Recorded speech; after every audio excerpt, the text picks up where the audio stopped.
Sabi. Is there?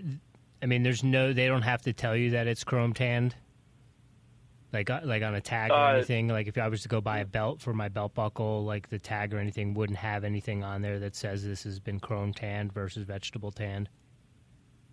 Most likely, if it's vegetable tanned, you will be able to feel the difference right off the bat from chrome tan leather.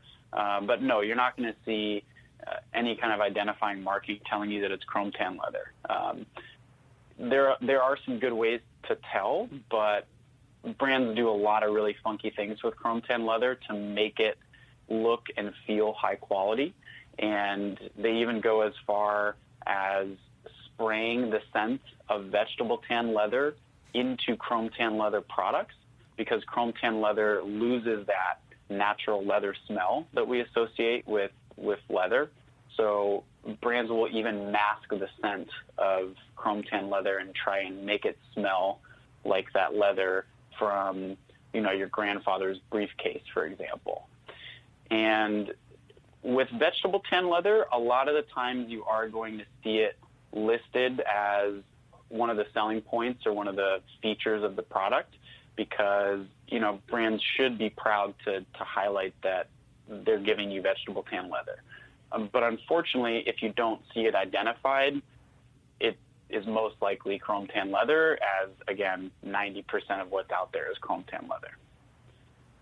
So when you walk in and you smell that good scent, that's just fake vegetable tanning that they're spraying? It most likely is. So it's kind of hard to believe, but through the chrome tanning process, you're using such toxic chemicals that you're oftentimes left with kind of a chemically smell.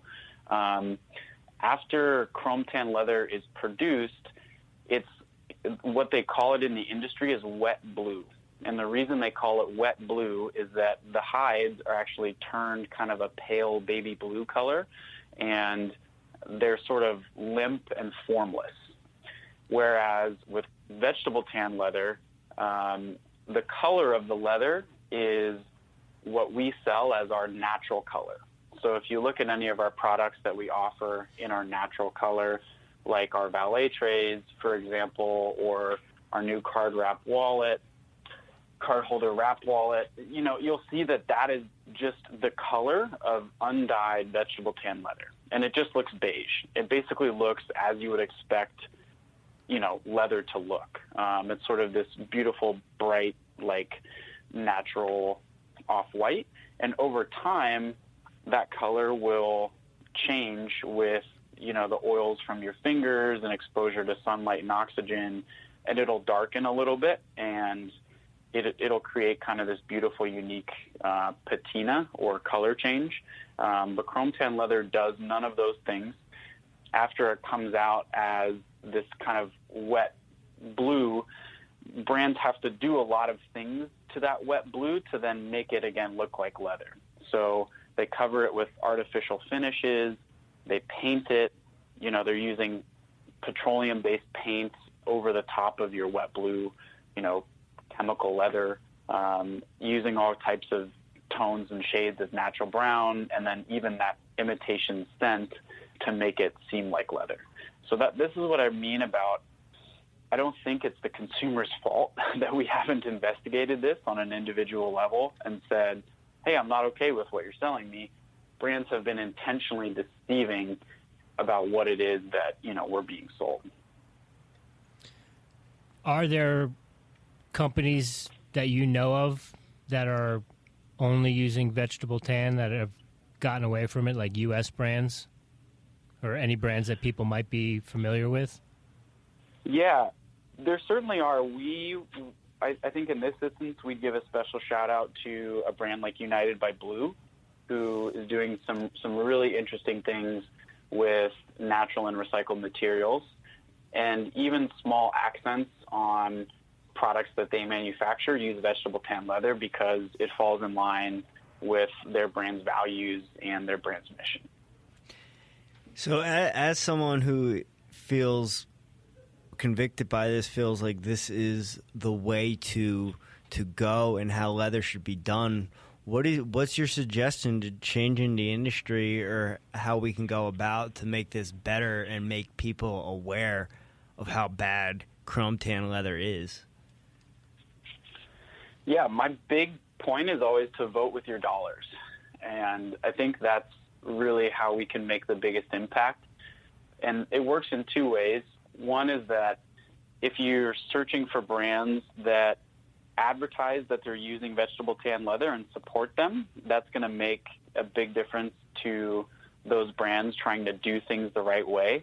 And you're also taking potential sales away from these big brands who are deceiving you and selling you an inferior product for more money.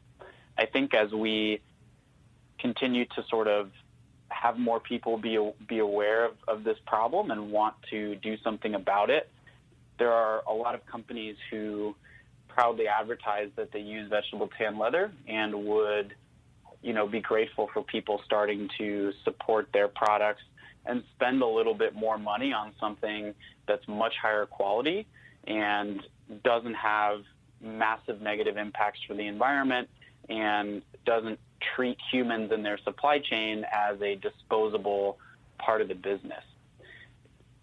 I think that small change in terms of saying, this belt might be $20 more than the one off the rack at some big box retailer, but it'll last me a lifetime. It'll age with grace and beauty, and it's going towards supporting things that are in line with, my personal values, which is protecting the environment and having people in the supply chain treated like human beings who put my belt together.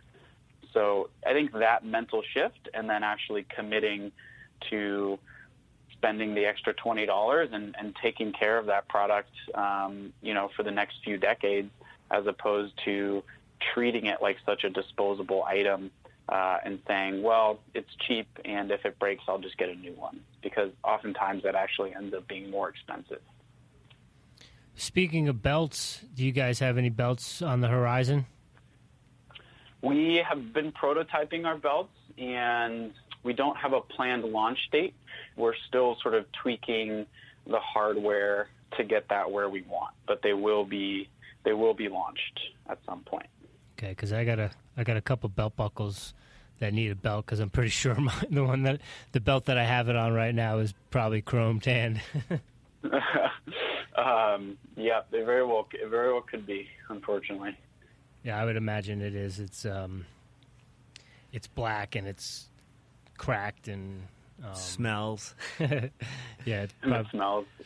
I got it. It probably just smells because Rich wears it when he runs 100 miles. Yeah, when he sweats, it smells like leather. You have the leather products, but you've also got some pretty rad scarves on there.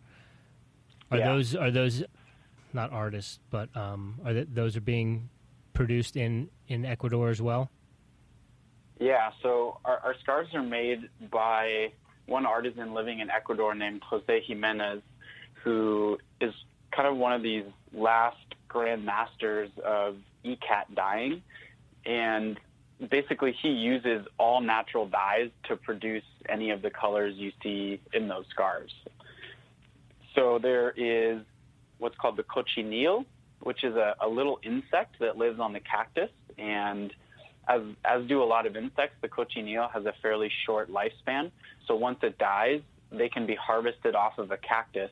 And then this color turns into these like beautiful pinks and purples that don't look like they could ever come from something natural. They're like bright and vibrant and look just unbelievable. But you can actually take them, and crumble some down into your palm, and you'll see this kind of rich purple start to develop. So we sell his scarves to try and promote what he's doing and try and help him with a platform to reach a wider audience, and also tell the story of that craft and that tradition, and kind of support some of the more traditional artisan aspects of the Andean region. And does he do the wall hangings too? There's a different artisan named Jose Cotacachi who does the wall hangings. He also uses natural dyes in his wall hangings and dyes a lot of his wool himself as well, and then still produces them by hand on a traditional loom. So having spent time with both artisans, you really get an understanding for how much work goes into each piece. And, again, it's all natural wool, and it's something that really allows us to sort of show more of the culture and the history from the region. And so they're both one-man shows? They're both one-man shows. They have, kind of a team of their family members, basically. So each one exists really as a family operation with, Jose Jimenez or Jose Cotacachi in charge, respectively. Yo, your Spanish is on point, dog. For real, dude. Yeah, I don't get enough opportunity to practice up here. I just took a role as a part-time Spanish teacher just in the mornings at an elementary school here, and I crave it so much. It's one of the things I miss most about living in South America. So it is tough to find those outlets to practice up here. Because when you went down there originally, you weren't fluent, were you?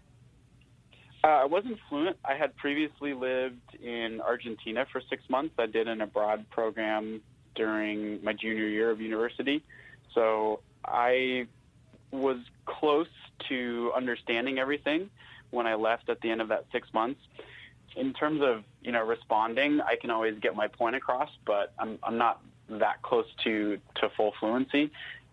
Especially within a conversation, I can pretty much understand everything that's said to me. And then, turning around and responding, sometimes I still feel like kind of a 6-year-old finding my words. But anyone learning a language will tell you that understanding is always much faster and easier than coming up with the words yourself. So you're talking about learning Spanish, moving to Ecuador, and being in another country, running a business. You have a really strong idea of what you want this business to look like, all natural source things from South America. What was the biggest learning curve for you in the business and moving out of the United States and living in another country? Yeah, it's a great question. I think the biggest learning curve continues to be kind of managing our supply chain. There's definitely a reason that brands participate in what we consider to be sort of this broken paradigm. It's because that's the way that the world is currently set up to operate. You're supposed to sort of extract raw materials from the global south, ship those to Asia to be manufactured, ship them back to your warehouse in the U.S. or in Europe to do your kind of final touches and make them appear exactly how you want. And the system is really set up for you to follow that sort of paved path. And trying to work outside of that just always presents new challenges, and there really is not a roadmap for how to do it. So I think as a business, that's something that we're kind of constantly just learning how to manage and learning how to grow that side of the business. I think a big goal for us is to one day open our own manufacturing facility where it'll give us a lot more kind of control over the process and, control over hiring and over standards and all those types of things. But until then, we really are sort of at a disadvantage for getting product out on time, having the opportunity to do quality control, just a number of things that are much more difficult when you're not operating within the system that the world kind of asks you to operate in. So they make it harder for you to do it ethically. It feels like it. I think there's that saying, no good deed ever goes unpunished. People say that for a reason, right? It always feels like when you're out there kind of helping people, that something gets in your way. But to us, it sort of serves as a reminder that we are doing something difficult. I mean, we are really trying to shift the whole paradigm and kind of reject